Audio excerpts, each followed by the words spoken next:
स्वागत है सबका ड्रीम दर्शन एकेडमी के यूट्यूब चैनल पर। दोस्तों, आज मैं आपके लिए बहुत बेहतरीन वीडियो लाया हूं और इस वीडियो के माध्यम से हम संविधान के एमसीक्यू को सॉल्व करेंगे। जो संविधान के क्वेश्चन आपके बहुत सारे एग्जाम में आते हैं, जैसे व्यापम और पीएससी के खासकर एग्जाम में। और अभी आपको पता होगा कि भैया फरवरी में क्या है, हमारा सीजीपीएससी का प्रीलिम्स है और अप्रैल में व्यापम का एक बहुत बेहतरीन एग्जाम होने वाला है, मंडी उप निरीक्षक का। तो खासकर ये दो एग्जाम में ये बहुत ज़्यादा क्या है आपके लिए यूजफुल होने वाला है। साथ में व्यापम या पीएससी के जो भी एग्जाम होने वाले हैं, जैसे कि सीजीपीएससी अधीक्षक, ये उसमें भी आपको काम आने वाला है। और व्यापम के अन्य एग्जाम जैसे टेट में भी क्या है, कुछ प्रश्न रहते हैं एसएसटी में संविधान के, तो वहाँ भी आपको ये बहुत फायदा देगा। तो सारे क्वेश्चन आपको कहीं ना कहीं एग्जाम में आए हुए हैं और सारे प्रश्न एकदम बहुत बेहतरीन हैं। क्वेश्चन के माध्यम से हम थोड़ा डिटेल में उसके बैकग्राउंड को भी देखेंगे और उसके बारे में और जानकारी भी देखेंगे। ऐसा नहीं है कि केवल क्वेश्चन सॉल्व करके हम लोग आगे बढ़ जाएंगे, क्वेश्चन का डीप नॉलेज भी देखेंगे। ठीक, तो चलो फिर शुरू करते हैं भैया संविधान का एमसीक्यू, इंडियन कॉन्स्टिट्यूशन का एमसीक्यू। चलो, पहला प्रश्न है हमारा, देखो यहाँ पास कह रहा है कि पहला प्रश्न कह रहा है मेरे दोस्त कि भारतीय संविधान के संदर्भ में आधारभूत ढांचा सिद्धांत का प्रतिपादन सर्वप्रथम निम्नलिखित में से किस मामले में किया गया था। ये एक बहुत बेहतरीन प्रश्न है जो बार बार एग्जाम में आपको पूछा जाता है और इस क्वेश्चन को अपने को याद रखना है, क्योंकि ये आपके लिए बहुत इंपॉर्टेंट है, एग्जाम में आता ही है। यहां लिखा है देखो, आधारभूत ढांचा, बेसिक स्ट्रक्चर की बात की है कि प्रथम बार basic structure of Indian constitution यानी कि भारतीय संविधान का मूल ढांचा, ये शब्द किस वाद में आया था, किस केस में आया था। ऑप्शन आपको दे रहा है, देखो पहला है शंकरी प्रसाद बनाम भारत संघ, दूसरा बोर्ड है चंपकम दोयराजन बनाम मद्रास राज्य, तीसरा ऑप्शन है आपका गोलकनाथ बनाम पंजाब राज्य और चौथा ऑप्शन है आपका केशवानंद भारती बनाम केरल राज्य। तो ध्यान रखना कि बेसिक स्ट्रक्चर, ये जो प्रश्न उठा था ये प्रस्तावना के मामले में उठा था। अलग अलग वाद या केस सुप्रीम कोर्ट पर पहुंचते थे और उस समय क्या है, कुछ कुछ मुद्दे पर बात होती थी और साथ में प्रस्तावना पर भी बात होती थी कि भैया जो प्रेमबल या प्रस्तावना है हमारे संविधान का, वो संविधान का भाग है कि नहीं है। और जो संसद की शक्ति है कि भैया संशोधन की, वो क्या प्रस्तावना भी संशोधन कर सकती है या मूल अधिकार में भी पूरा का पूरा संशोधन कर सकती है क्या। ऐसे प्रश्न उठते थे। शंकरी प्रसाद बनाम जो भारत संघ मामला है, ये 1951 का मामला है। हालांकि इसमें आपको आधारभूत ढांचा के बारे में कोई बात नहीं की गई थी। ठीक है, चंपकम तो राजन मामला, गोलकनाथ बहुत ज्यादा फेमस मामला है 1967 का। और आपको याद रखना है कौन सा मामला भैया, केशवानंद भारती बनाम केरल राज्य, यही हमारा क्या होगा, आंसर होगा। तो आंसर इसका क्या है भैया, केशवानंद भारती बनाम केरल राज्य। 1973 में ये वाद हुआ था। तो केरल के एक मठ के क्या थे, पुजारी थे, कौन, केशवानंद भारती जी।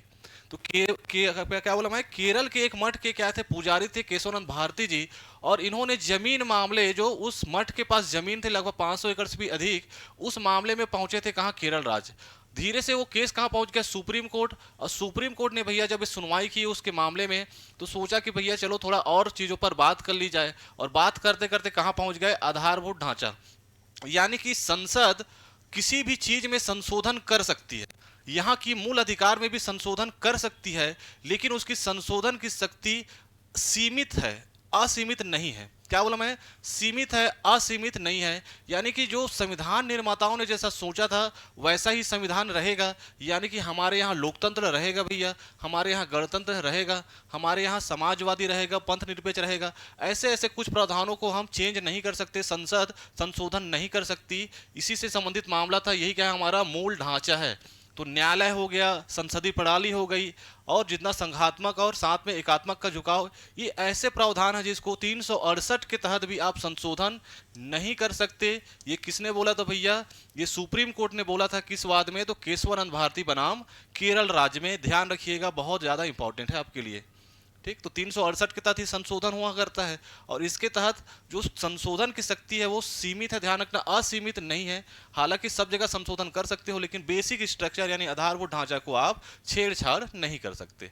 चलिए फिर दूसरा प्रश्न देखते हैं। इसमें जो आपका दूसरा प्रश्न कह रहा है कि वे भारतीय संविधान की प्रस्तावना में उल्लिखित सही क्रम कौन सा है। प्रस्तावना में जो भी शब्द प्रयोग हुए हैं उन शब्दों का क्या है, क्रम से जमाना है। तो देख लेते हैं, पहला ऑप्शन कह रहा है भैया समाजवादी, फिर उसके बाद पंथ निरपेक्ष, फिर संपूर्ण प्रभु संपन्न और लोकतंत्रात्मक, ऐसा क्या सीक्वेंस है। ठीक है, दूसरा कह रहा है संपूर्ण प्रभु संपन्न, समाजवादी, पंथ निरपेक्ष, लोकतंत्रात्मक, तीसरा कह रहा है पंथ निरपेक्ष, समाजवादी, संपूर्ण प्रभु संपन्न और लोकतंत्रात्मक, और चौथा कह रहा है भैया संपूर्ण प्रभु संपन्न, पंथ निरपेक्ष, समाजवादी या लोकतंत्रात्मक। क्या होगा इसमें आंसर। व्यापम ये चीज को 3 से 4 बार पूछ चुका है। तो प्रस्तावना में जो भी शब्द क्या है प्रयोग हुए हैं उसका क्रम पूछता है व्यापम द्वारा, सीक्वेंस पूछता है। इसके अलावा भी एक आता है कि भैया न्याय है, जो आपका क्या है, आपका समानता है, बद्धता है, ठीक है, ये स्वतंत्रता, ये सारे शब्दों को क्रम से जमा होकर के। तो आपने यदि प्रस्तावना पढ़ा है तो आपको याद होगा कि हम भारत के लोग भारत को एक संपूर्ण प्रभुत्व संपन्न, समाजवादी, पंथ निरपेक्ष, लोकतांत्रिक गणराज्य बनाने के लिए, ऐसा लिखा हुआ है। इसका आंसर क्या हो जाएगा भैया, बी नंबर। क्या होगा हमारा आंसर, बी, संपूर्ण प्रभुत्व संपन्न, समाजवादी, पंथ निरपेक्ष, लोकतांत्रिक और क्या है भैया गणराज्य बनाने हेतु। कैसा बनाना भैया, गणराज्य बनाने हेतु।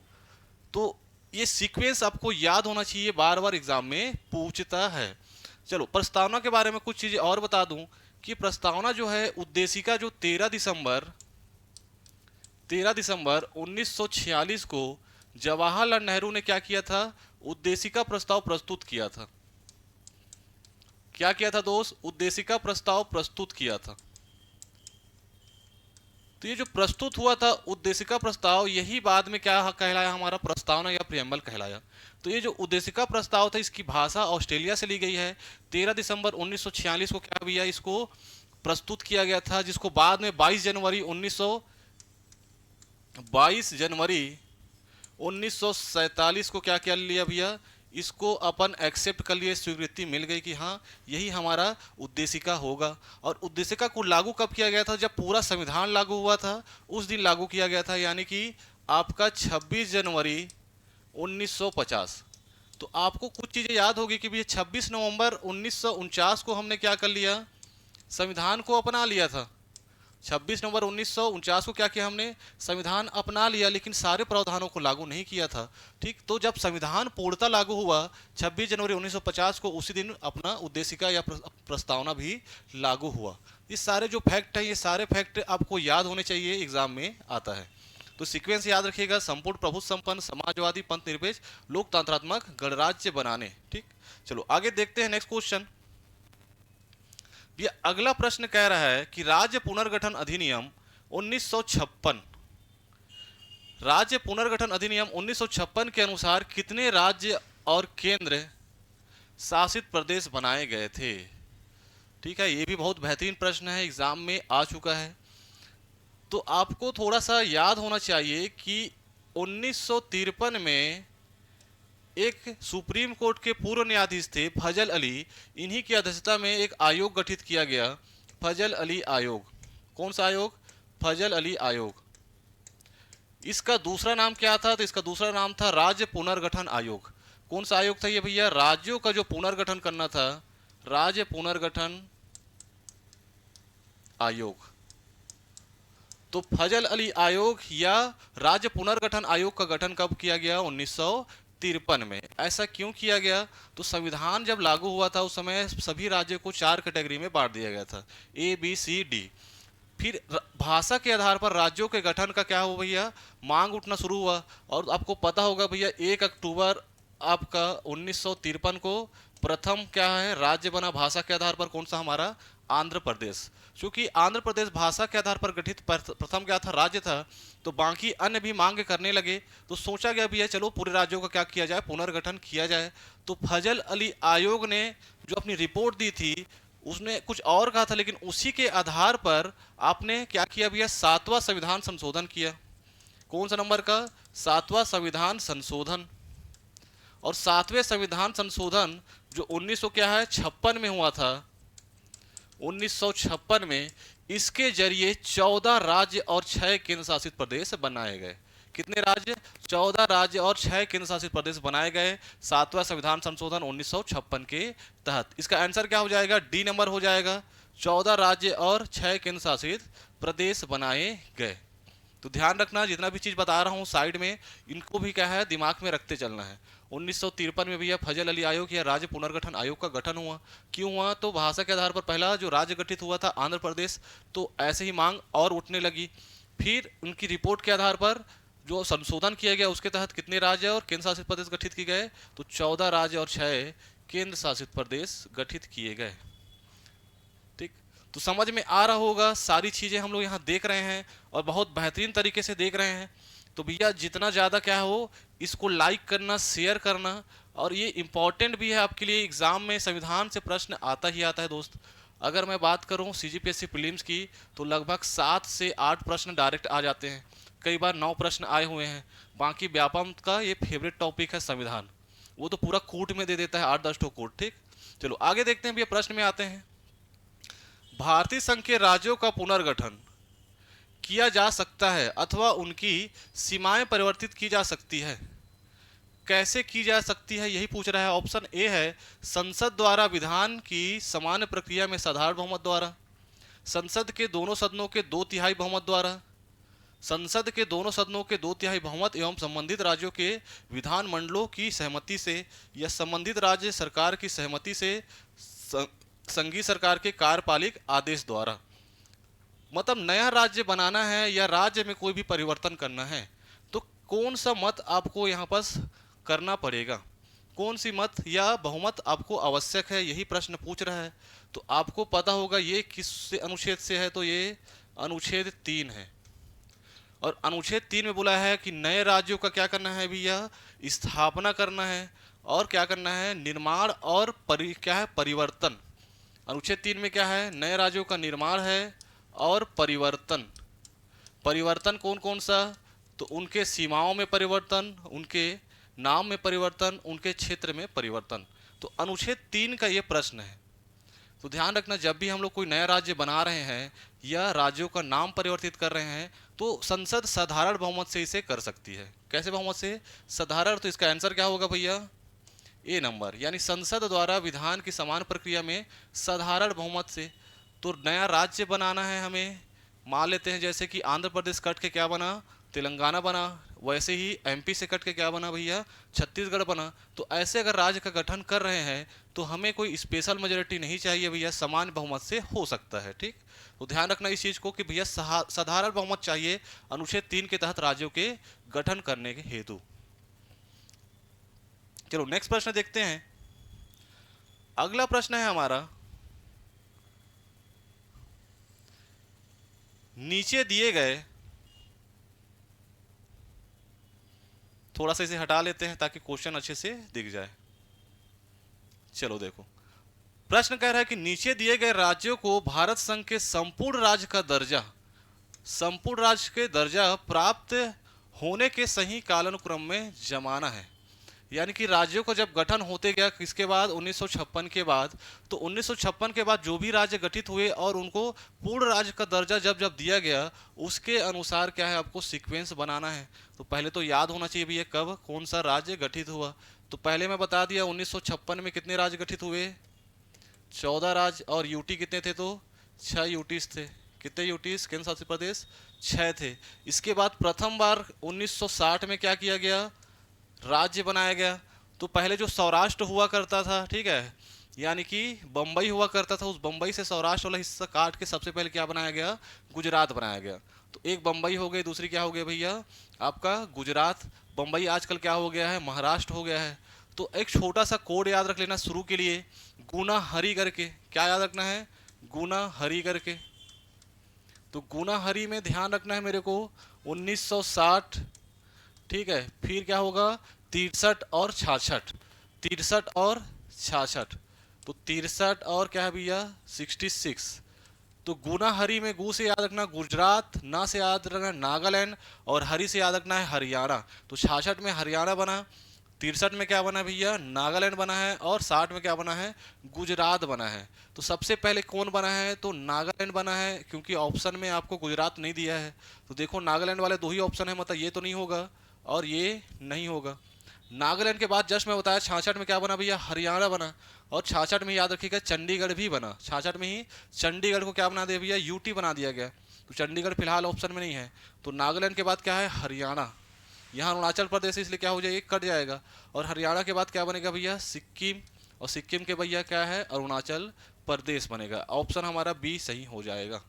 तो सिक्किम को याद रखिएगा भैया, 35 और 36वां संविधान संशोधन 1975, 74, 75। तो 75 में सिक्किम को पूर्ण राज्य का दर्जा दिया गया। अरुणाचल कब बना, तो गोवा के साथ बना। तो गोवा के साथ 1987 में, क्या बोला मैं, गोवा के साथ 1987 में 3 राज्य मतलब 2 राज्य और बने थे, जिसमें एक अरुणाचल प्रदेश है, दूसरा क्या है, मिजोरम। मी अरु गो करके आप कोड बना सकते हो 1987 का।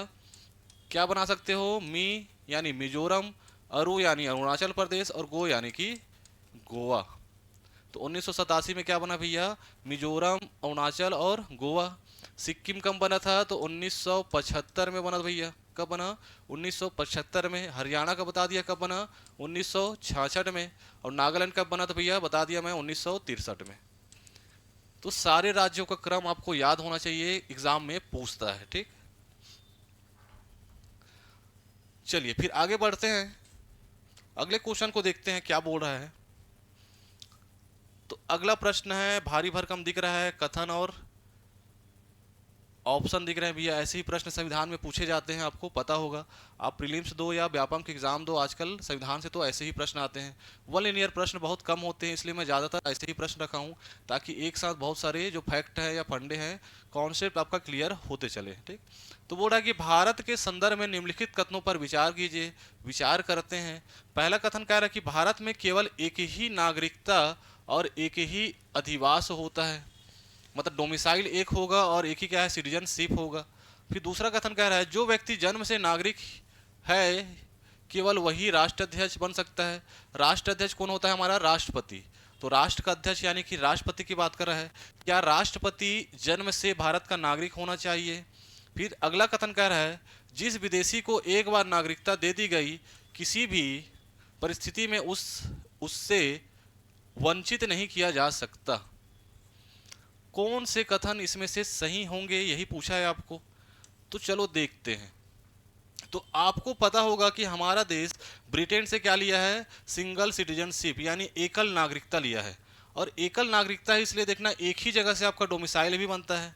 कुछ लोग हालांकि दूसरी जगह से बना लेते हैं, ठीक है, लेकिन नागरिकता एक ही रहेगी आपकी, और आपका जो निवास प्रमाण पत्र है एक ही जगह का रहता है। इसका मतलब पहला तो सही है हमारा, कोई दिक्कत नहीं है पहले में। फिर कह रहा है कि जो व्यक्ति जन्म से नागरिक है केवल वही क्या, राष्ट्रपति यानी कि राष्ट्राध्यक्ष बन सकता है।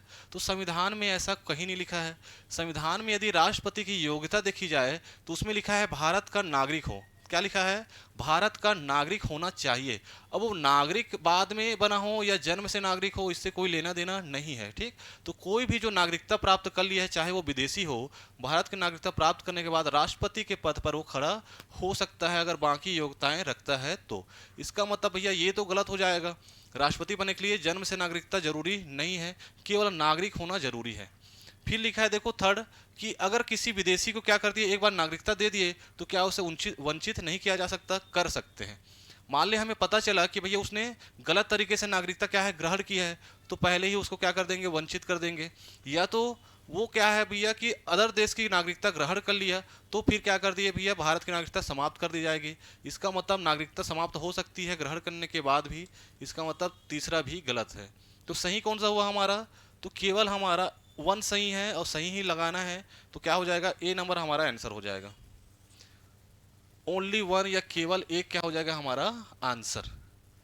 चलो ध्यान रखना इस चीज को भैया, कि राष्ट्रपति बनने के लिए जन्म से भारत का नागरिक होना आवश्यक नहीं है। यही लोग बाग फंस जाते हैं, लगता होगा भैया इतना बड़ा पद है, राष्ट्र का अध्यक्ष है, तो जन्म से नागरिकता होती होगी करके, लेकिन ऐसा नहीं है। चलो आगे देखते हैं। फिर अगला जो प्रश्न है वो सुमेलित नहीं है करके पूछ रहा है। मौलिक अधिकारों से आपका प्रश्न है, बोर्ड है कौन सा सुमेलित नहीं है। तो मौलिक अधिकारों के बारे में बता दूं कि भैया भाग 3 में आपको दिया गया है मौलिक अधिकार। कहाँ दिया गया है, भाग 3 में। और भाग 3 में 12 से लेकर कहाँ तक अनुच्छेद है, तो 12 से 35 तक अनुच्छेद हैं। जो मूल रूप से मौलिक अधिकार हैं वो कहाँ से हैं, आपके 14 से शुरू होते हैं।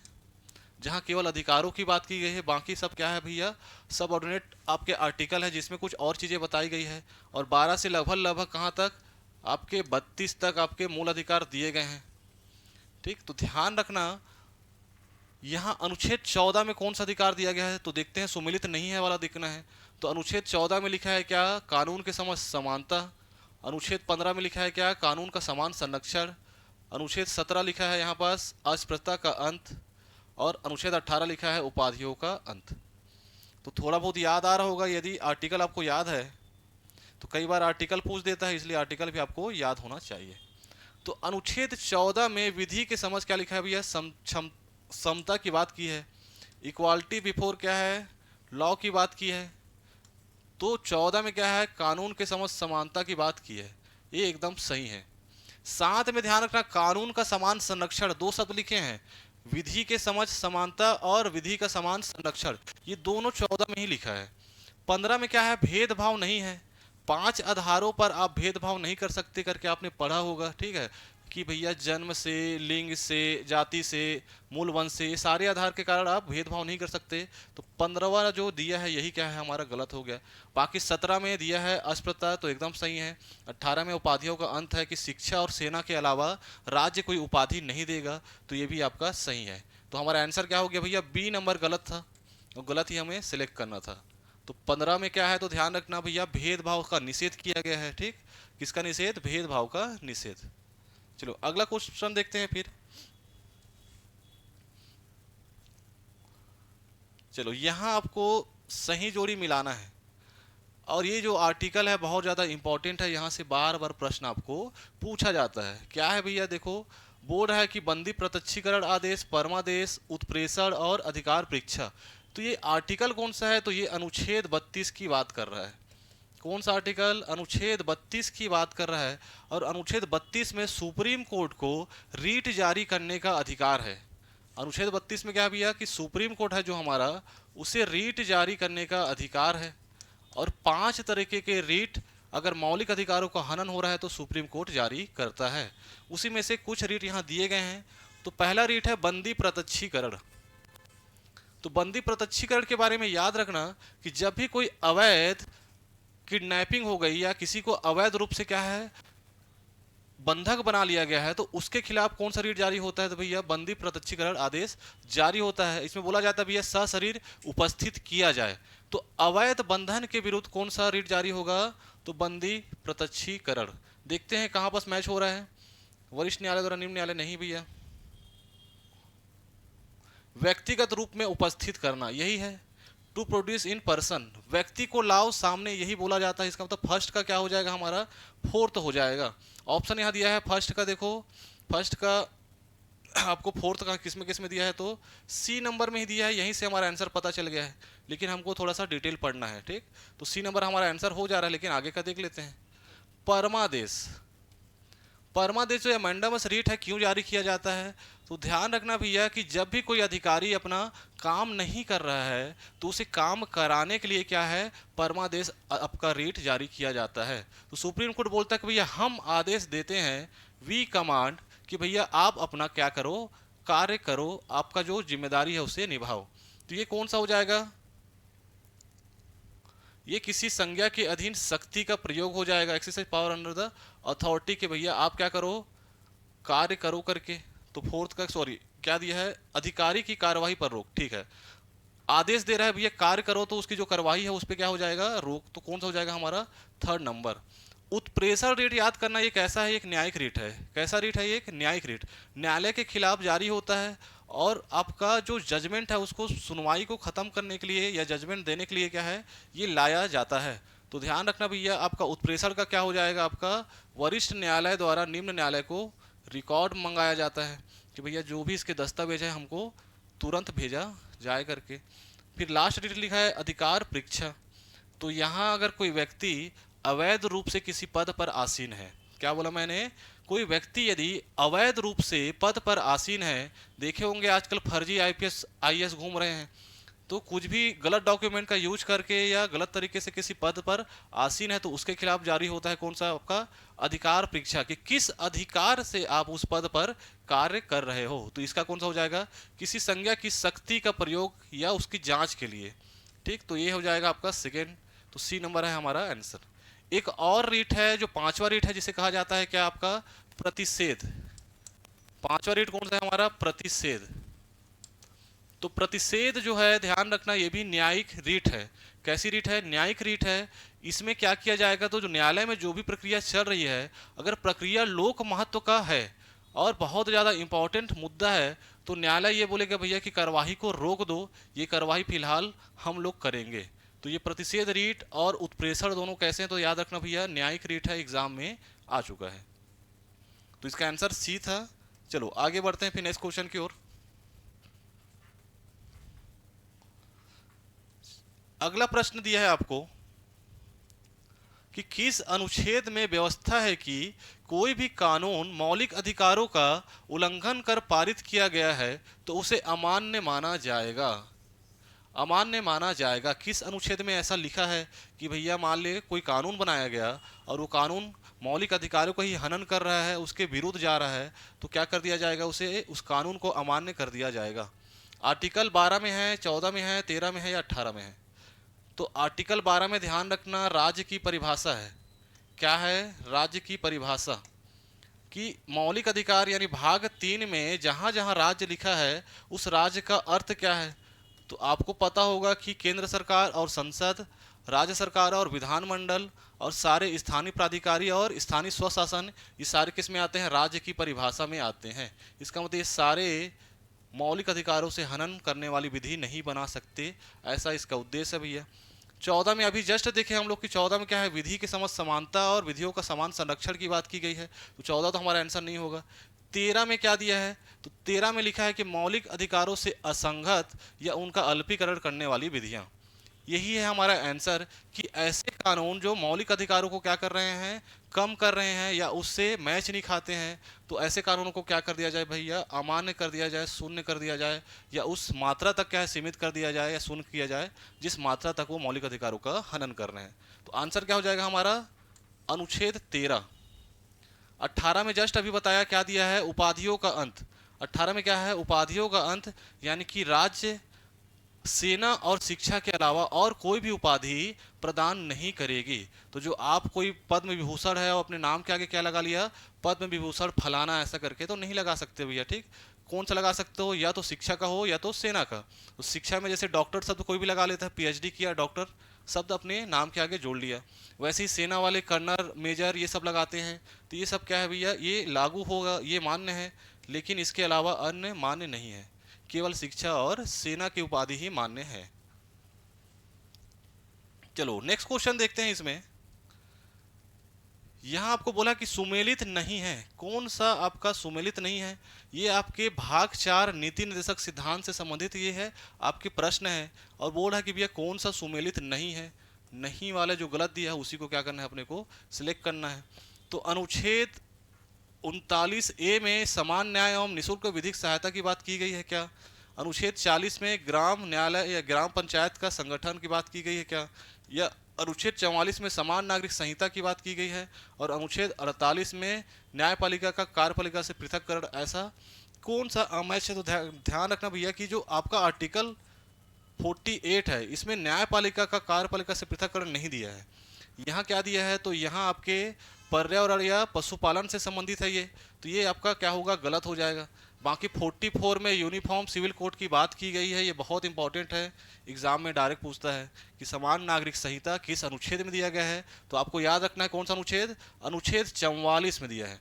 तो देखो 4 दोनों क्या है, समान है, तो 4 यानी 44 समान नागरिक संहिता करके याद रखिएगा।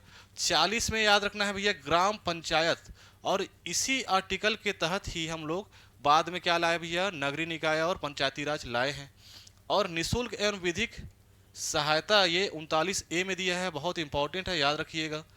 तो जैसे ही मान लेते हैं किसी ने अपराध किया या दोषी पाया गया या उसको गिल्टी क्या है प्रूव करना है, और उसके पास पैसे कौड़ी नहीं है वकील को हायर करने के लिए, तो भैया सरकार वकील दिलाएगी। देखना सरकारी वकील रहते हैं, इसी की बात कर रहे हैं कि भैया हर व्यक्ति को अपना वकील रख के न्यायालय में अपना पक्ष रखने का अधिकार है।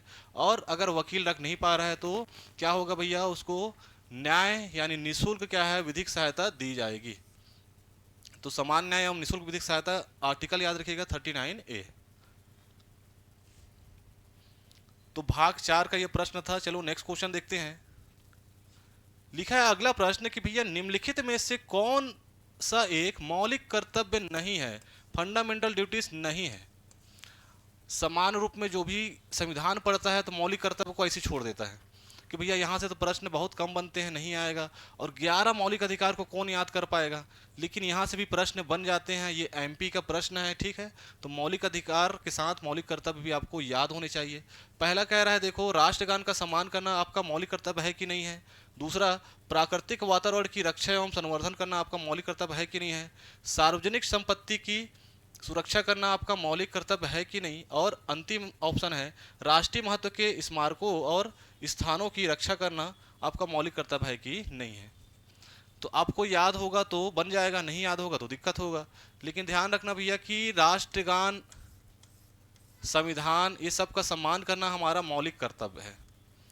प्रकृति की रक्षा करना, उसका संवर्धन करना, ये भी क्या है, हमारा मौलिक कर्तव्य है।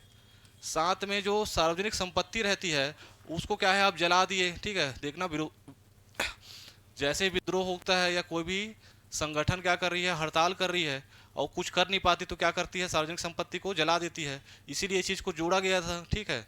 तो सार्वजनिक संपत्ति का सुरक्षा करना भी आपका मौलिक कर्तव्य है। ये जो लिखा है कि राष्ट्रीय महत्व के स्मारकों और स्थानों की रक्षा करना, ये मौलिक कर्तव्य नहीं है मेरे को दोस्त, याद रखना। ये राज्य के नीति निर्देशक सिद्धांत है, ये डीपीएसपी है करके, क्या ये डीपीएसपी है, ये नीति निर्देशक सिद्धांत है, ना कि आपका मौलिक कर्तव्य। मौलिक कर्तव्य के बारे में कुछ चीज़ें याद रखना है कि ये मूल संविधान में नहीं था। मौलिक कर्तव्य हमारा मूल संविधान में नहीं था, बाद में इसे जोड़ा गया, मूल संविधान में नहीं था। तो कब जोड़ा गया, तो आपको थोड़ा बहुत बैकग्राउंड पता होना चाहिए कि 1975 में क्या हुआ, इमरजेंसी हुआ, ठीक है। और इमरजेंसी में लोग बाग सड़क पर उतर जाते थे और सबका क्या है भैया, तोड़फोड़ मचा देते थे। तो इंदिरा गांधी की सरकार ने सोचा भैया कि हम तो अधिकार दे दिए हैं लेकिन इनके पास कोई कर्तव्य नहीं है जनता के पास। तो भैया 1976 में एक संशोधन किया गया, 42वां संविधान संशोधन। और इसी संशोधन के संबंध में आपको जोड़ा गया भैया 1976 में क्या, मौलिक कर्तव्य। और एक नया भाग बनाया गया 4 का करके, और एक नया आर्टिकल बनाया गया 51 का करके। तो ये सारी चीज़ें याद रखनी है कि मूल संविधान में नहीं था, 42वें संविधान संशोधन 1976 के माध्यम से इसे जोड़ा गया। साथ में एक नया अनुच्छेद और नया भाग था हमारा 4 का, अनुच्छेद था 51 का करके। इसके बारे में एक और चीज़ याद रखनी है कि भैया मौलिक कर्तव्य को बनाने के लिए एक समिति गठित की गई थी।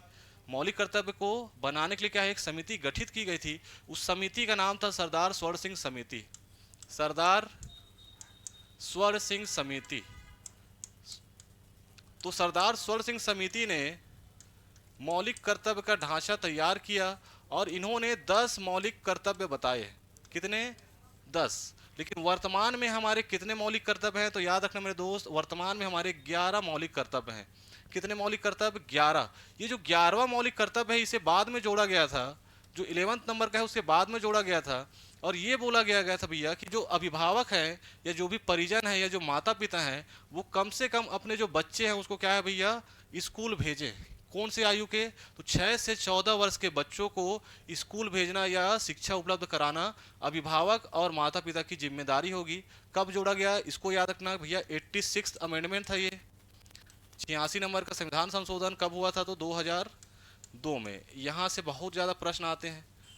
तो 86 नंबर का संविधान संशोधन 2002 में हुआ था। इसी के माध्यम से एक और आर्टिकल जोड़ा गया था, 21 का जोड़ा गया था, निःशुल्क और अनिवार्य शिक्षा, फ्री एंड कंपलसरी एजुकेशन, मौलिक आपके अधिकार में जोड़ा गया है वो, ठीक है। और इससे के माध्यम से मौलिक कर्तव्य में जोड़ा गया है। तो दोनों को ध्यान में रखना इस चीज़ को। चलो फिर अगले प्रश्न की ओर बढ़ते हैं। चलो मस्त प्रश्न है ये भैया, यहाँ से बार बार प्रश्न आ चुका है कि निम्नलिखित में से कौन सा अनुच्छेद भारत के राष्ट्रपति पर महाभियोग के बारे में बताता है। कि भारत के राष्ट्रपति का जो महाभियोग है किस आर्टिकल में दिया है।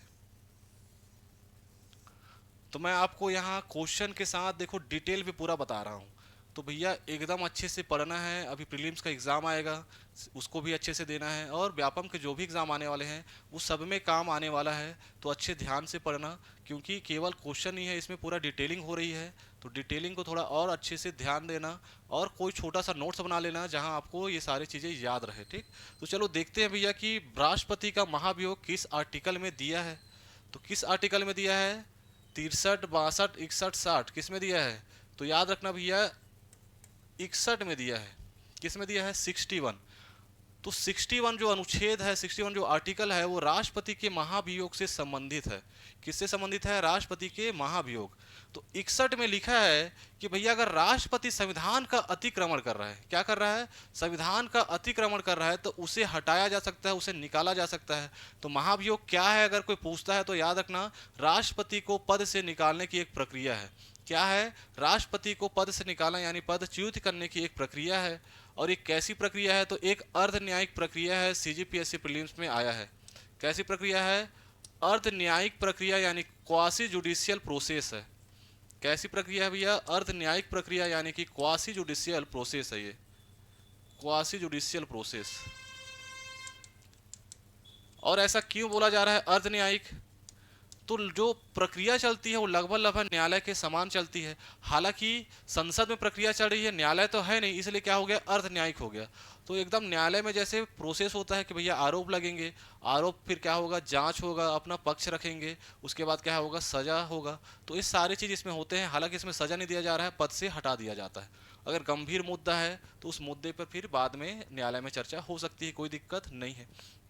तो अर्ध न्यायिक प्रक्रिया है करके याद रखिएगा। राष्ट्रपति का महाभियोग कहाँ से लिया गया है, तो जहाँ से राष्ट्रपति का पद लेंगे वहीं से महाभियोग लेंगे। तो राष्ट्रपति का पद हम अमेरिका से लिए हैं, इसलिए महाभियोग की प्रक्रिया भी क्या है भैया, अमेरिका से ली गई है। कहाँ से, अमेरिका से। इसके प्रोसेस के बारे में कुछ चीज़ें याद रखना, बहुत ज़्यादा इंपॉर्टेंट है, पूछा जाता है। तो 2 सदन होंगे, तो पहला सदन और दूसरा सदन। ये क्या है आपका, पहला सदन और दूसरा सदन। तो पहला सदन में क्या होगा, तो पहले सदन में आरोप लगेगा कि भैया सब आपके राष्ट्रपति ने क्या किया है, संविधान का अतिक्रमण किया है। क्या किया है, संविधान का अतिक्रमण। और एक ही आधार है जिसके आधार पर आप महाभियोग प्रक्रिया चला सकते हो, संविधान का अतिक्रमण। तो यदि संविधान का अतिक्रमण हुआ है तो किसी भी सदन में, ठीक ध्यान रखना, लोकसभा और राज्यसभा के किसी भी सदन में आरोप लगाया जा सकता है, वहां से शुरुआत की जा सकती है। लेकिन ऐसे आरोप लगाने से पहले क्या होगा, तो भैया एक संकल्प लाएंगे, और उस संकल्प पर लगभग कितने लोग का, तो लगभग 1/4 लोग का क्या रहेगा, हस्ताक्षर रहेगा। 14 दिन पूर्व क्या देंगे भैया, सूचना देंगे। 14 दिन पूर्व क्या देंगे, सूचना देंगे। सूचना देने के बाद संकल्प को पारित करेंगे। और संकल्प पारित करने के लिए जो कुल है उसका क्या होगा भैया, 2/3 से पास होना चाहिए। कुल सदस्य के, ध्यान रखना उपस्थित मतदान नहीं है, कुल सदस्य के 2/3 से पास होना चाहिए। तो जैसे ही आरोप लग गया, पास हो गया, अब क्या होगा, इसको दूसरे सदन में भेज दिया जाएगा। और दूसरे सदन में क्या होती है भैया, जांच होती है, इसलिए इसे जांच सदन भी कहते हैं। और पहले में आरोप लगता है इसलिए आरोप सदन भी कहते हैं। तो दूसरे में जांच होगी, जांच होने के बाद पक्ष रखने का मौका दिया जाएगा। या तो राष्ट्रपति स्वयं आ सकते हैं, या तो अपने किसी प्रतिनिधि को भेज सकते हैं अपना पक्ष रखने के लिए। पक्ष रखने के बाद फिर क्या होगा, वोटिंग होगा। और वोटिंग में फिर से कुल के 2/3 से अगर पास हो गया तो क्या होगा, उसी तारीख से राष्ट्रपति अपने पद से हट जाएंगे। उसी तारीख से राष्ट्रपति अपने पद से हट जाएंगे। ये पूरी महाभियोग की प्रक्रिया है। तो जो भी पॉइंट बताया याद रखना है भैया कि अर्ध न्यायिक प्रक्रिया है, अमेरिका के संविधान से लिया गया है, और एक आधार होता है संविधान का अतिक्रमण, इसी के आधार पर लगाया जा सकता है। पहला सदन में आरोप लगेगा, 1/4 का साइन चाहिए ये स्टार्ट करने के लिए। संकल्प 14 दिन पूर्व सूचना देना जरूरी है, 2/3 के कुल सदस्य के 2/3 से पास होना चाहिए। दूसरे में क्या होगा, आरोप की जांच होगी, इसलिए जांच सदन कहेंगे। और अपना पक्ष रखने का मौका दिया जाएगा राष्ट्रपति को, और 2/3 से पास हो गया तो समझो उसी तारीख से राष्ट्रपति पद से हट जाएंगे। तो ये क्या है, महाभियोग की प्रक्रिया है। चलो फिर आगे बढ़ते हैं। तो अगला जो प्रश्न है हमारा, वो अटॉर्नी जनरल की बात कर, भैया महान्यायवादी। देखते हैं प्रश्न क्या कर रहा है कि भारतीय संविधान के अनुच्छेद 76 के अनुसार राष्ट्रपति उस व्यक्ति को भारत का महान्यायवादी यानी कि अटॉर्नी जनरल नियुक्त करता है या नियुक्त करेगा।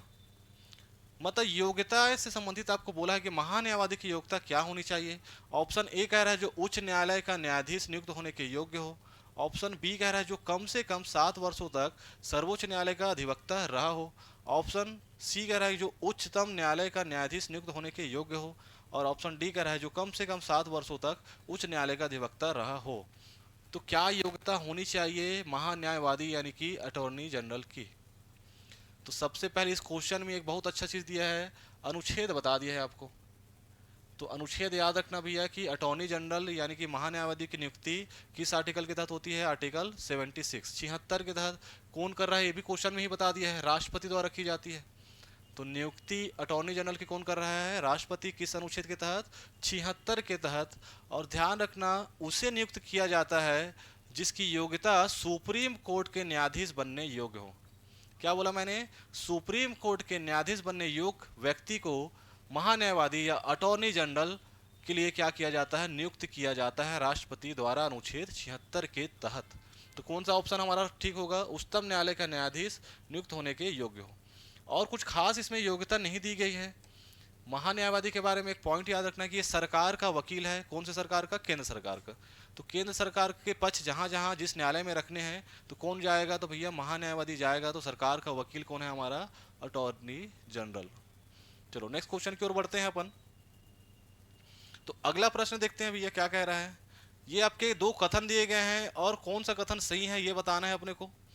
पहला कथन कह रहा है कि राष्ट्रपति अध्यक्ष की सलाह पर लोकसभा को भंग कर सकता है, कि लोकसभा को भंग करने के लिए क्या अध्यक्ष की सलाह लेगा।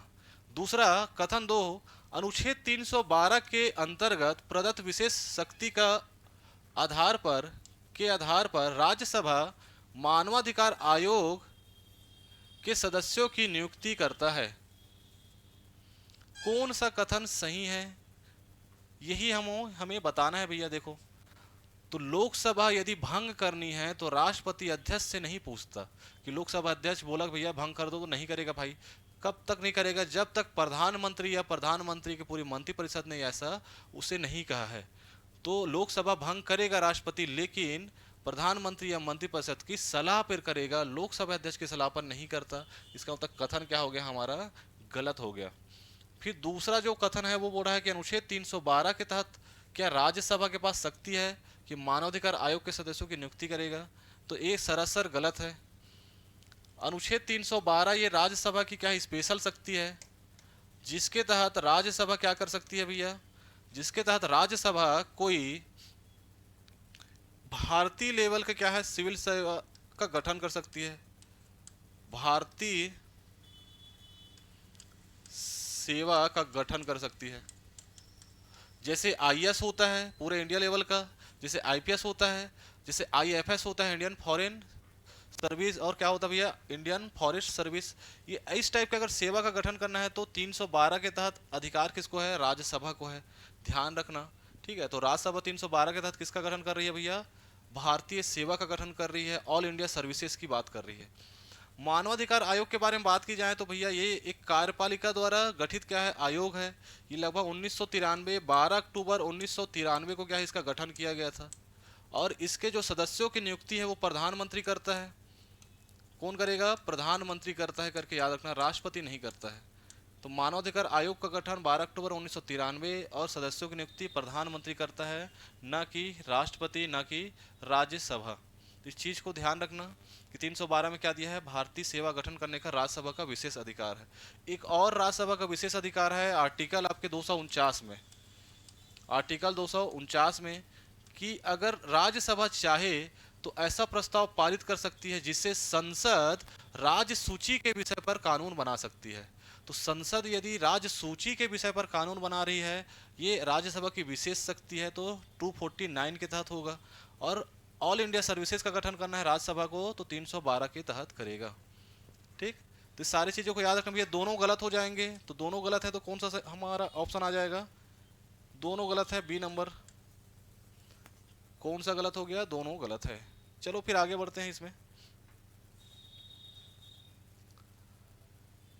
चलो एक और प्रश्न है इसमें, ये भी बहुत बेहतरीन प्रश्न है। बोर्ड है भी, भारत के राष्ट्रपति के निर्वाचन के लिए जो निर्वाचक गण यानी इलेक्टोरल कॉलेज में निम्नलिखित में से कौन शामिल नहीं होता, बोल रहा है।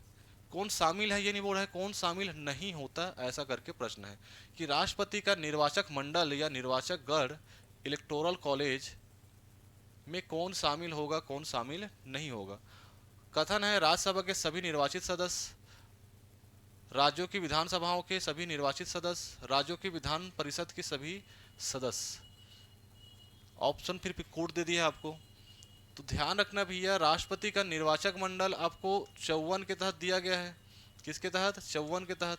और 54 में बोला है भैया राष्ट्रपति का निर्वाचन एक निर्वाचक मंडल करेगा, जिसमें संसद के सदस्य तो होंगे। किसके सदस्य?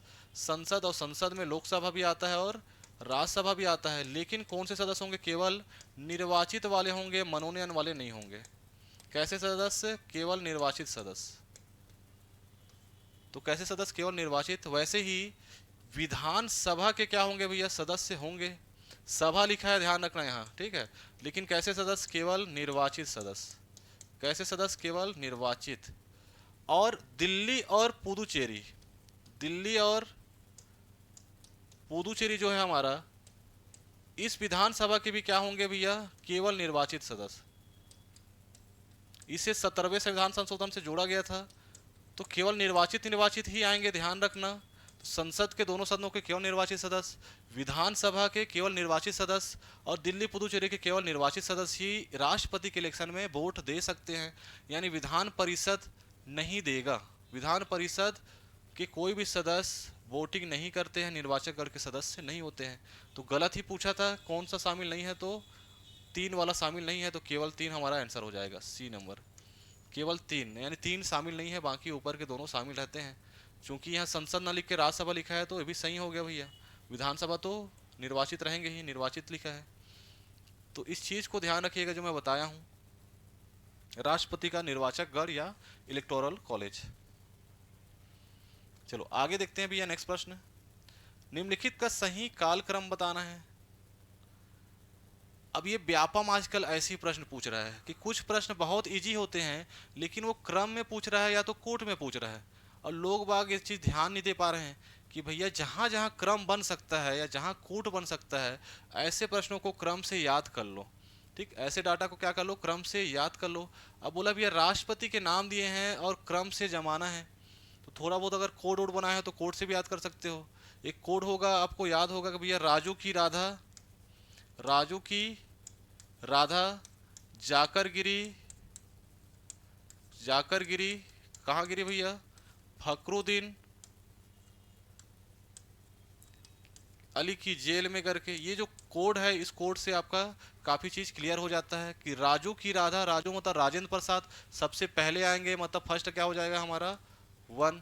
फिर राधा यानी राधा कृष्ण दिया नहीं है ऑप्शन में, जाकिर हुसैन दिया है, तो फिर कौन सा हमारा? 3rd नंबर आ जाएगा।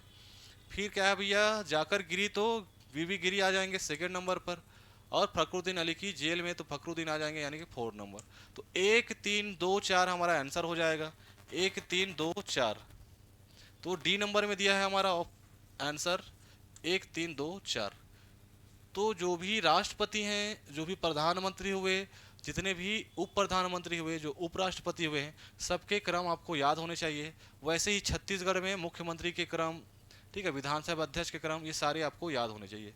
बार बार यहाँ से क्या है, प्रश्न पूछता है क्रम से जमाव करके। ठीक, तो कोड बनाकर याद कर लीजिएगा, बाकी मैं क्लास में याद करवाता ही हूँ कोड से। ठीक है, चलो आगे देखते हैं। अगला प्रश्न है हमारा, कह रहा है एक निम्नलिखित में से राष्ट्रपति की स्वविवेकी शक्ति। एक समय में ये जो प्रश्न है व्यापम का बहुत ज़्यादा फेवरेट हुआ करता था। वो राज्यपाल के स्वविवेकी शक्ति और राष्ट्रपति के स्वविवेकी शक्ति को बार बार पूछता था। ठीक है, तो देखो क्या क्या है भैया। ऑप्शन कह रहा है, कथन दिए हैं बहुत सारे। पहला कथन, मंत्रिपरिषद की नियुक्ति क्या अपने मन से करेगा? दूसरा, विधेयक को आपत्तियों सहित वापस भेज देना अपने मन से करेगा क्या? विधेयक को रोक कर रखना अपने मन से करेगा? क्षमा प्रदान करना क्या अपने मन से करता है? संयुक्त अधिवेशन की अधिसूचना जारी करना अपने मन से करेगा क्या? संसद को संदेश भेजना अपने मन से करेगा क्या? न्यायाधीशों की नियुक्ति अपने मन से करेगा क्या? मतलब जो सविवेकी शक्ति का मतलब है क्या उससे किसी से पूछना ना पड़े, ना प्रधानमंत्री से पूछना पड़े, ना मंत्री परिषद से पूछना पड़े। तो ऐसे सभी कार्य जो बिना पूछे कर सकता है उसे ही क्या कहेंगे? उसकी स्वविवेकी शक्ति। हालांकि स्वविवेकी शक्ति की बात की जाए तो राज्यपाल की शक्ति ज्यादा रहती है। किसकी शक्ति ज्यादा रहती है? राज्यपाल की, राष्ट्रपति की अपेक्षा। तो अगर इन कथनों की बात की जाए तो मंत्रिपरिषद की नियुक्ति राष्ट्रपति करता है, लेकिन प्रधानमंत्री की सलाह से करता है। कि प्रधानमंत्री जिसको बोलेंगे कि भैया इसको ये वाला मंत्रालय देना है तो राष्ट्रपति क्या करेगा? वो उसको नियुक्त कर देगा। तो मंत्रिपरिषद की नियुक्ति प्रधानमंत्री की सलाह से करता है, इसका मतलब राष्ट्रपति की स्वविवेकी शक्ति ये नहीं है। फिर लिखा है विधेयकों को आपत्तियों सहित वापस भेज देना। तो ये क्या है? पुनर्विचार की प्रक्रिया है। जब भी संसद से कोई, लोकसभा और राज्यसभा से जो आपका बिल आया किसके पास? राष्ट्रपति के पास। तो उसमें सिग्नेचर करना या स्वीकृति देना, इसके लिए उसको प्रधानमंत्री से पूछना नहीं पड़ता। ठीक, तो ध्यान रखना भैया, विधेयकों पर जो अनुमति देगा या उसे जो वापस भेजेगा, इसके लिए वो प्रधानमंत्री से नहीं पूछेगा, वो उसकी मर्जी है। इसका मतलब ये इसकी स्वविवेक की शक्ति में आ सकता है। आ सकता है क्या? आएगा। फिर अगला कह रहा है विधेयक को रोक कर रखना। वीटो पावर का जब प्रयोग करेगा राष्ट्रपति तो प्रधानमंत्री या मंत्रिपरिषद से पूछ के नहीं करेगा। ठीक, तो वीटो पावर का जब भी प्रयोग करेगा प्रधानमंत्री या मंत्रिपरिषद से पूछ के नहीं करेगा। इसका मतलब ये भी क्या हो गया भैया? आपका स्वविवेकी शक्ति में आ जाएगा। क्षमा प्रदान करना। ठीक, तो क्षमा प्रदान जब भी करेगा राष्ट्रपति, किसी को मृत्युदंड से क्षमा कर दिया या किसी का आजीवन कारावास को कम कर दिया, तो इसके लिए उसे पूछना पड़ता है। ठीक है, इसके लिए उसे पूछना पड़ेगा। इसका मतलब भैया स्वविवेकी शक्ति नहीं है इसकी। अगला बोर्ड है संयुक्त अधिवेशन की अधिसूचना जारी करना। आपको यहाँ याद रखना संयुक्त अधिवेशन या ज्वाइंट सेशन कौन सा आर्टिकल में है? 108 में है। हम 7 8 हैं करके याद रखना। हम 7 8 हैं तो 108 में क्या है भैया? मूवी आई थी ना, हम 7 7 हैं तो हम 7 8 है, तो 7 का मतलब ज्वाइंट और 8 का मतलब 108। तो 108 में संयुक्त अधिवेशन की बात की गई है। और जब भी संयुक्त अधिवेशन बुलाना रहता है तो याद रखना राष्ट्रपति अपनी मर्जी से नहीं बुलाता है। ठीक है, कौन बोलेगा? प्रधानमंत्री और मंत्रिपरिषद बोलेगा। किसको बोलेगा? अध्यक्ष को। फिर अध्यक्ष भैया रिक्वेस्ट करेगा किसको? राष्ट्रपति जी को कि भैया संयुक्त अधिवेशन बुला लिया जाए। तो राष्ट्रपति बोलेगा भैया सब आके मिलो। इसका मतलब ये भी इसकी स्वविवेकी शक्ति नहीं है। आगे का बोल है संसद को संदेश भेजना। संसद को संदेश भेजना। तो संसद को संदेश भेजना राष्ट्रपति कर सकता है अपनी मर्जी से। अगर किसी मुद्दे पर उसे चर्चा करानी है, यहां तक कि किसी मंत्री से कोई चर्चा करानी है, तो वो बोल सकता है अपने मर्जी से। जरूरी नहीं है उसे प्रधानमंत्री से पूछना पड़े। तो ध्यान रखना ये उसकी स्वविवेकी शक्ति में आ जाएगा। और लास्ट में न्यायाधीशों की नियुक्ति आपको पता होगा। न्यायाधीशों की नियुक्ति कौन करता है आजकल? कॉलेजियम करता है। कौन करेगा? कॉलेजियम। और कॉलेजियम क्या है? जो 2 3 नाम देगा वहीं से उसको नियुक्ति करना है। तो ये भी क्या है? स्वविवेकी शक्ति नहीं होगी इसकी। तो कौन कौन सी होगी तो देख लो भैया। 2 3 और कौन सा भैया? छठवा दिया है क्या कहीं पास? 2 3 और छठवा, तो हमारा डी नंबर क्या होगा? आंसर हो जाएगा। यहाँ पर देखो लिखा है विधेयकों की आपत्तियों सहित वापस भेजना। किसी किसी को डाउट हो सकता है कि भैया धन विधेयक को तो वो क्या है भैया वापस नहीं भेज सकता करके। धन विधेयक भैया वो विवश हो जाता है, तो हालांकि विवश हो जाएगा लेकिन किसी से पूछना थोड़ी पड़ेगा उसको कि भैया भेजूं कि ना भेजूं करके। तो धन विधेयक वो नहीं भेजता है, लेकिन अन्य विधेयक की बात करें तो वो क्या कर रहा है? भेज सकता है बिना पूछे। चलो नेक्स्ट क्वेश्चन देखते हैं। फिर संविधान के प्रश्न ऐसे ही आते हैं, बड़े बड़े रहते हैं, लंबे चौड़े रहते हैं भैया। चलो आ गया अगला क्वेश्चन कि लोकसभा और राज्यसभा की संयुक्त बैठक किसके द्वारा आहूत की जाती है? अभी जस्ट पिछले ही क्वेश्चन में दिया था कि राष्ट्रपति द्वारा संयुक्त बैठक बुलाई जाएगी, लोकसभा के अध्यक्ष द्वारा संयुक्त बैठक बुलाई जाएगी, कि संसद द्वारा, कि राज्यसभा के सभापति द्वारा। तो अभी देखें कि भैया संयुक्त अधिवेशन ज्वाइंट सिटिंग का जो आर्टिकल है 108 है, इस आर्टिकल के तहत राष्ट्रपति क्या करता है? संयुक्त अधिवेशन बुलाता है। और कब बुलाएगा? अगर मान लो कोई विधेयक प्रस्तुत किया जा रहा है और विधेयक पर दोनों सदन यानी कि राज्यसभा और लोकसभा में सहमति नहीं बन पा रही है किसी भी कारणवश, तो राष्ट्रपति क्या करेगा? एक ज्वाइंट सेशन बुलाएगा और उसमें उस चीज को पास कराने का प्रयास करेगा। ठीक है, हालांकि ज्वाइंट सेशन कौन बुला रहे हैं? कुल मिला के प्रधानमंत्री या मंत्रिपरिषद ही बुला रहे हैं। कौन बुला रहे हैं? प्रधानमंत्री और मंत्रिपरिषद। एग्जाम में एक क्वेश्चन आता है इससे कि भैया संयुक्त अधिवेशन की अध्यक्षता कौन करेगा? संयुक्त अधिवेशन की अध्यक्षता कौन करेगा? तो ध्यान रखना कि संयुक्त अधिवेशन की अध्यक्षता लोकसभा का अध्यक्ष करता है। कौन करता है? लोकसभा का अध्यक्ष। लोकसभा का अध्यक्ष क्या करेगा? संयुक्त अधिवेशन की अध्यक्षता करेगा। अगर मान लो अध्यक्ष नहीं है तो कौन करेगा? तो लोकसभा का ही कौन करेगा? उपाध्यक्ष करेगा। किसी कारणवश मान लो अनुपस्थित है अध्यक्ष, तो कौन करेगा? लोकसभा का उपाध्यक्ष करेगा। और मान लेते हैं कि भैया उपाध्यक्ष भी नहीं है, अध्यक्ष भी नहीं है, तब कौन करेगा? तब करेगा राज्यसभा का उपसभापति। ध्यान रखना, सभापति नहीं करता करके, राज्यसभा का उपसभापति करेगा।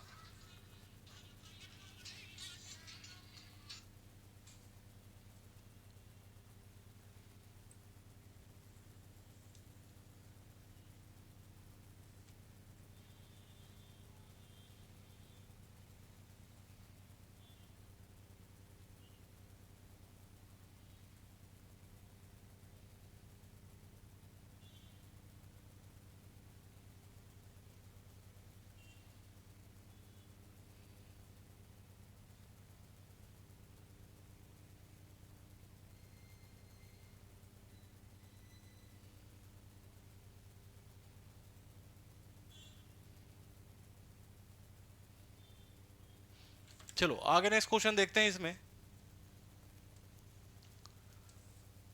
अगला प्रश्न देखते हैं भैया, राष्ट्र भारत का राष्ट्रपति अपनी निषेधाधिकार जो शक्ति होती है का प्रयोग कर सकता है। वीटो पावर की बात हो रही, कुल मिला के किसकी बात हो रही है? वीटो पावर की। तो आपको पता होगा कि भारत के राष्ट्रपति के पास एक बहुत बेहतरीन पावर है, वीटो पावर, कि यदि कोई अगर विधेयक आया उसकी अनुमति के लिए, तो हो सकता है वो अनुमति ना दे या उसे रोक कर रख ले। ठीक है, तो वीटो के कई प्रकार रहते हैं। ठीक है, निलंबनकारी वीटो, अत्यंतिक वीटो और जेबी पॉकेट वीटो करके। तो बोल रहा है कि भैया प्रयोग कर सकता है किस पे? संसद द्वारा पारित समस्त विधेयकों पर कर सकता है क्या? केवल साधारण विधेयकों पर करेगा, या केवल निजी सदस्यों के विधेयकों पर करेगा, या केवल वित्त विधेयकों के लिए वीटो पावर का प्रयोग कर सकता है? तो आपको पता होगा कि धन विधेयक और वित्त विधेयक पहले ही राष्ट्रपति की अनुमति से आए रहते हैं, इसलिए राष्ट्रपति उसको रोकता नहीं है, स्वीकृति दे देता है। तो धन और वित्त विधेयक पर वो वीटो पावर का प्रयोग नहीं करता है। फिर लिखा है केवल निजी सदस्यों के विधेयक पर। तो जो निजी सदस्य, प्राइवेट क्या बोलते हैं उनको? मेंबर बोलते हैं। ऐसे मेंबर जो मंत्री उंत्री नहीं है उनको क्या बोला जाता है? प्राइवेट मेंबर बोला जाता है, निजी सदस्य। तो ऐसा भेदभाव नहीं किया जाता भैया, ठीक है ना। तो कोई अगर विधेयक कौन प्रस्तुत किया है, निजी सदस्य, तो उसके विधेयक पर रोक लगाई जा सकती है या नहीं लगाई जा सकती। तो ये भी हमारा आंसर नहीं होगा। केवल साधारण विधेयक पर और लिखा संसद द्वारा पारित समस्त, तो समस्त तो नहीं होगा क्योंकि बताया कि धन विधेयक पर नहीं हो सकता, वित्त विधेयक पर नहीं हो सकता। तो क्या है? केवल साधारण विधेयक पर ही क्या कर सकता है भैया? ये अपना वीटो लगा सकता है। किस विधेयक पर? केवल साधारण विधेयक पर ही राष्ट्रपति अपना वीटो लगाता है। इस चीज को ध्यान रखना। चलो आगे देखते हैं नेक्स्ट क्वेश्चन। भारत के उपराष्ट्रपति का निर्वाचन एक निर्वाचक गण करता है, और उस पूछा कि उसमें कौन कौन शामिल है करके। ऑप्शन ए कह रहा कि संसद के दोनों सदनों के सदस्यों से मिलकर बनता है क्या उपराष्ट्रपति का निर्वाचक गण। दूसरा कह रहा है केवल राज्यसभा के सदस्यों से मिलकर बनेगा। तीसरा ऑप्शन है संसद के दोनों सदनों के निर्वाचित सदस्यों से मिलकर बनेगा, या केवल लोकसभा के निर्वाचित सदस्यों से मिलकर बनता है। तो जो आपके उपराष्ट्रपति का क्या है? निर्वाचक गण है। तो उपराष्ट्रपति का निर्वाचन कैसे होता है? तो ध्यान रखना है, विधानसभा तो भाग नहीं लेती है, विधानसभा भाग इसमें नहीं लेती है। तो कौन भाग लेगा? तो केवल क्या होगा भैया? संसद होगा। कौन भाग लेगा? केवल संसद।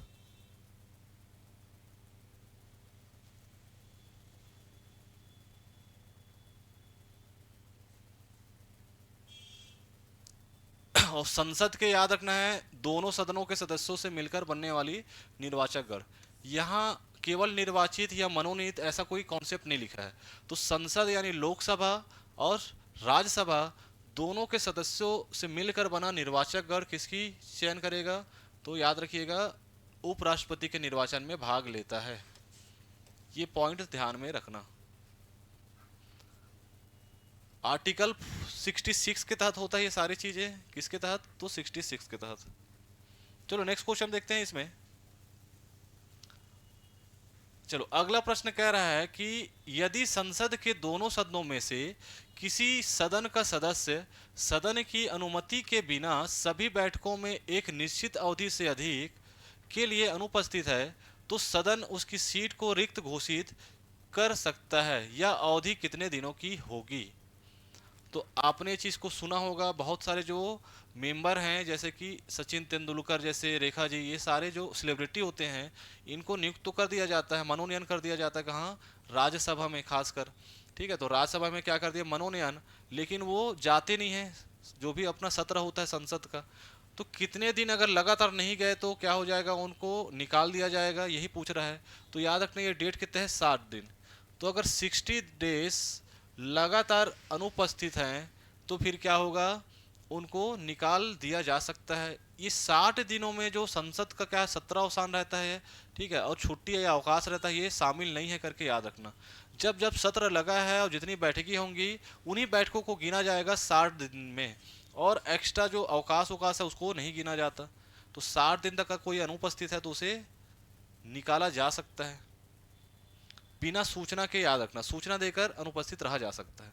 चलो यहाँ देखते हैं, धन विधेयक पारित करते समय राज्यसभा के पास सीमित शक्तियां होती है, जिसमें वह नियत समय के भीतर किसी सिफारिश के साथ या सिफारिश के बिना धन विधेयक को लौटा सकता है। या नियत समय अवधि क्या है?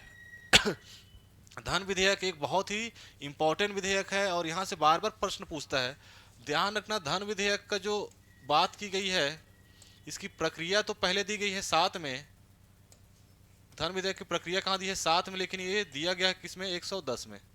तो धन विधेयक के बारे में कि कौन सा विधेयक धन विधेयक होगा, ये दिया गया है 110 में। और इसकी प्रक्रिया कैसे पास होगी, किसमें दिया गया है? 107 में दिया गया है। तो राज्यसभा को यहाँ सीमित शक्ति है।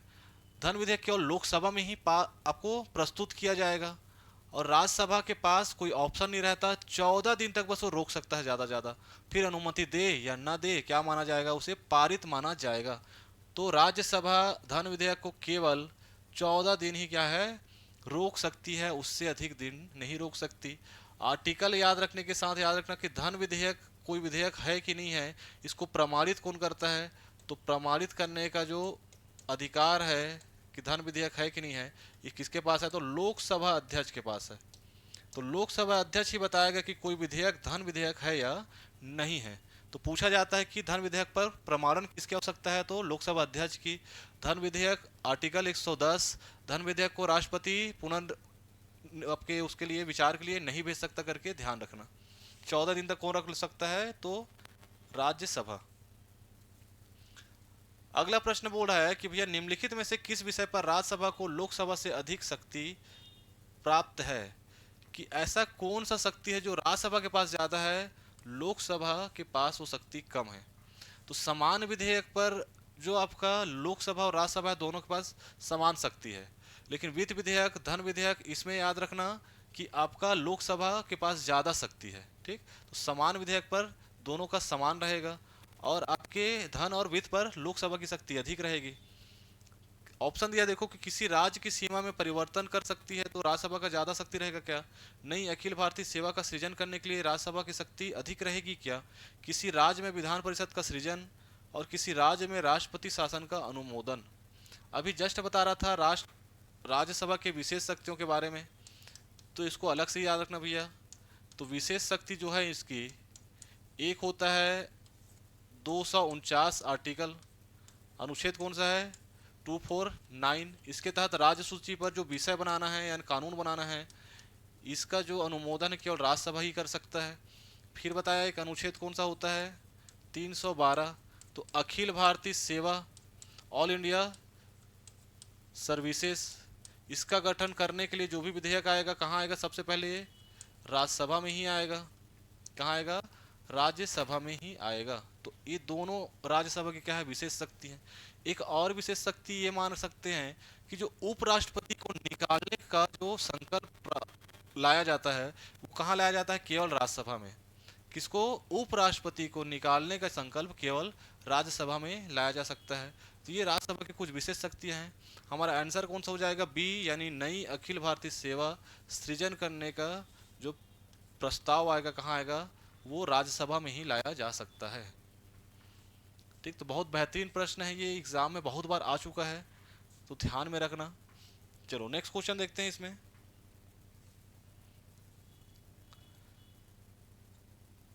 ये लगभग करंट से ही संबंधित है कि वर्ष 2024 में हुए भारत की संसद के निचले सदन के चुनाव से किसका गठन हुआ। निचले सदन की बात कर रहा है, अर्थात लोकसभा की बात किया है। किसकी बात किया मेरे दोस्त? लोकसभा। तो लोकसभा का जब इलेक्शन हुआ तो कौन सा गठन हुआ? 15वीं लोकसभा, 16वीं लोकसभा, 17वीं या 18वीं लोकसभा? तो 2024 में जो लोकसभा इलेक्शन थे और उसके बाद जो गठन हुआ, तो याद रखना 18वीं लोकसभा का चुनाव हुआ था 2024 में। कब हुआ था? 2024 में। तो 2024 से 29 तक चलेगा ये। कब तक चलेगा? 2024 से 29 तक। कौन सा? ये 18वीं लोकसभा है ये। कौन सा भैया? 18वीं लोकसभा। इससे पहले वाला कब से था? तो 19 से कब तक था भैया? 19 से 2024 तक। ये 17वीं लोकसभा थी। कौन सी? 17वीं। और उससे पहले कौन सा था? तो 2014 से क्या था? 2019। ये कौन सी थी? 16वीं लोकसभा। तो ये तीन जो लोकसभा में बीजेपी क्या है, गवर्नमेंट अच्छे भारी मतों से जीती है। हालांकि इस बार क्या था, गठबंधन की सरकार है, पूर्ण बहुमत नहीं मिला उन्हें बीजेपी को।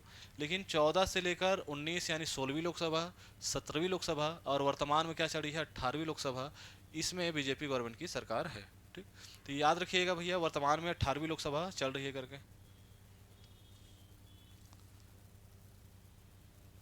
चलो यहाँ कुछ संविधान संशोधन की बात किया गया है। तो संविधान संशोधन दिया है और किसमें क्या संशोधन हुआ है, इसको क्या है, मैच करना है। पहला ऑप्शन बोल रहा है न्यायिक पुनरीक्षण शक्ति का परिसीमन किस संविधान संशोधन द्वारा किया गया। दूसरा कह रहा है संपत्ति के अधिकार को मौलिक अधिकारों से हटाया जाना किस संविधान संशोधन से हुआ। तीसरा भैया कि जो मतदान करने की आयु 21 से घटाकर 18 वर्ष कर दी गई। और वैसे ही उद्देशिका में पंथ निरपेक्ष शब्द का जोड़ा जाना, पंथ निरपेक्ष शब्द का जोड़ा जाना। तो जो जो आपको पहले आता है, ऐसे जब प्रश्न आते हैं उसको पहले कर लिया करो। तो आपको पता है कि भैया जो मताधिकार की आयु 21 से 18 वर्ष की गई थी, ये कब की गई थी? तो 61वें संविधान संशोधन 1989 में की गई थी। कब की गई थी? 1989 में। इसका मतलब सी का क्या हो जाएगा? फर्स्ट हो जाएगा। सी का क्या हो जाएगा? फर्स्ट। संपत्ति का अधिकार को मौलिक अधिकारों से हटाया जाना, ये जनता पार्टी की जब सरकार आई, ठीक है, इंदिरा गांधी की सरकार चली गई कब? आपके 77 के आसपास। तो 1978 में इन्होंने क्या किया, एक नया संशोधन, 44वां संविधान संशोधन। और संपत्ति का अधिकार एक समय के लिए जो सरकारें थी उनके लिए क्या था, एक फांस बन के रह गया था। बार बार सुप्रीम कोर्ट पहुंच जाते थे लोग बार अपनी संपत्ति का कुछ गलत उपयोग हो रहा है तो इसको डायरेक्ट जड़ से ही हटा दिया गया और मौलिक अधिकार से हटा के कहाँ रख दिया? भाग 12 के अनुच्छेद 300 ए में रख दिए। भाग 12 के अनुच्छेद 300 ए में रख दिए। और फिलहाल संपत्ति का अधिकार मौलिक अधिकार ना होकर क्या है, संवैधानिक अधिकार या विधिक अधिकार है। संविधान में लिखा है इसलिए संवैधानिक अधिकार, और विधिक यानी कानूनी अधिकार है वो, लेकिन आपका मौलिक अधिकार नहीं है। इसका मतलब संपत्ति का अधिकार कौन सा हो जाएगा हमारा? Fourth number, 44वां। ईयर याद रखना 1978। ठीक है, तो ये कौन सा हो गया हमारा भैया? इसका फोर्थ हो जाएगा। वैसे ही देखो यहाँ उद्देशिका में पंथ निरपेक्ष शब्द का जोड़ा जाना, ये कब जोड़ा गया? तो 42वां संविधान संशोधन 1976 में जोड़ा गया भैया। 42वां संविधान संशोधन 1976 यानी सेकेंड हो जाएगा इसका। और बच गया एक ठो, न्यायिक पुनरीक्षण शक्ति का परिसीमन। तो परिसीमन वाला जो है आपका न्यायिक पुनर्शक्ति का, ये कौन सा हमारा? थर्ड नंबर आ जाएगा। तो देख लेते हैं कौन सा मिल रहा है। 3 4 1 2, क्या होगा हमारा आंसर? 3 4 1 2 एक ही में दिया है। अगर एक भी बन जाता तो आपको आंसर आ जाता। अगर थर्ड नंबर पता है तो डायरेक्ट आंसर आ रहा था, अपन वहीं से देखना स्टार्ट किए थे। ठीक, तो चलो ये प्रश्न भी बहुत ज़्यादा अच्छा था, इसे ध्यान रखना। संविधान संशोधन से प्रश्न आते हैं, आपको बार बार पूछा जाता है। ये प्रश्न सीजीपीएससी में आ चुका है, शायद ये 17 या 18 जो सीजीपीएससी हुई थी उस समय का प्रश्न है। ये 18 या 19 सीजीपीएससी है जहाँ तक याद आ रहा है। तो शिक्षा जो प्रारंभ में राज्य सूची का विषय था उसे समवर्तित सूची में स्थानांतरित किया गया किस संविधान संशोधन से? किस संविधान संशोधन से क्या किया गया भैया? शिक्षा को क्या कर दिया गया? राज्य सूची से हटा के कहाँ डाल दिया गया? समवर्ती सूची में। बहुत बेहतरीन प्रश्न है, एग्जाम में आया था सीजीपीएससी प्रीलिम्स में। तो याद रखना, जो 42वां संविधान संशोधन है, कौन सा? 42वां संविधान संशोधन। इस 42वें संविधान संशोधन के माध्यम से जो शिक्षा है और वन है, शिक्षा वन माप तौल ऐसे जो आपके विषय थे, इसे किस में डाल दिया गया? इसमें समवर्ती सूची में डाल दिया गया। कौन सी सूची में? समवर्ती सूची। और समवर्ती सूची के बारे में आपको थोड़ा बहुत पता होगा कि इस पे राज्य भी कानून बना सकती है और केंद्र भी कानून बना सकती है, और कोई विरोध हुआ तो केंद्र का कानून क्या होगा? मान्य होगा। अभी कुछ सालों पहले कृषि कानून आए थे, ठीक है, और कृषि पर कौन कानून बना दिया था? केंद्र सरकार बना दिया था, ठीक है। तो ये कुछ ऐसे ही विवाद अगर होते हैं तो कौन सा अगर लागू होगा? केंद्र का कानून मान्य होगा। ये आपका अंतिम प्रश्न है आज का। ये प्रस्तावना से संबंधित है कि संशोधन से समाजवाद, धर्मनिरपेक्षता और राष्ट्रीय एकता और अखंडता शब्द भारतीय संविधान में जोड़े गए, यानी प्रस्तावना में जोड़े गए। हालांकि धर्मनिरपेक्ष की जगह आप पंथ निरपेक्ष लिख सकते हो। बहुत अच्छा प्रश्न है, बार बार आता है। तो 42वां संविधान संशोधन 1976। तो जो हमारा मूल संविधान था उसमें जो प्रस्तावना थी, तो मूल प्रस्तावना में तीन शब्द नहीं थे। कौन कौन से? समाजवादी, पंथ निरपेक्ष और आपका एकता और अखंडता शब्द। ये शब्द को बाद में क्या है, जोड़ा गया, और किस संविधान संशोधन के माध्यम से जोड़ा गया? 1976 में 42वें संविधान संशोधन के माध्यम से जोड़ा गया है। ठीक, तो देखो आज के सारे प्रश्न यहाँ कंप्लीट होते हैं। ऐसे ही और एमसीक्यू सीरीज अपन लेके आते रहेंगे। तो ज़्यादा से ज़्यादा क्या करना है, इसको शेयर करना है। अभी जितने भी एग्ज़ाम होने वाले हैं, चाहे वो सीजीपीएससी प्रीलिम्स हो, चाहे आपके मंडी उप निरीक्षक का एग्ज़ाम हो, सभी एग्ज़ाम में क्या है, ये आपको बहुत ज़्यादा मदद करेगा। और ऐसे ही प्रश्न हम और लाएंगे, हमसे जुड़े रहिएगा। आज के लिए धन्यवाद।